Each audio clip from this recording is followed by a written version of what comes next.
bloom out here picking up in the garden. Got a few eggs. These are the eggs I got from the garden. The Easter eggs from the chicken.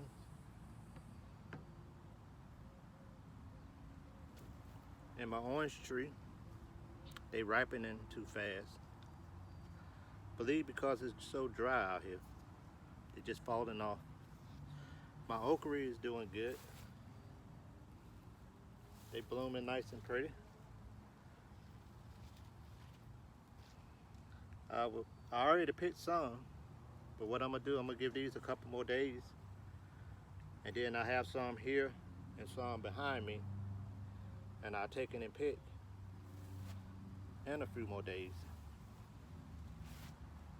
So right now it's been so dry, and everything just seems like it want to dry up.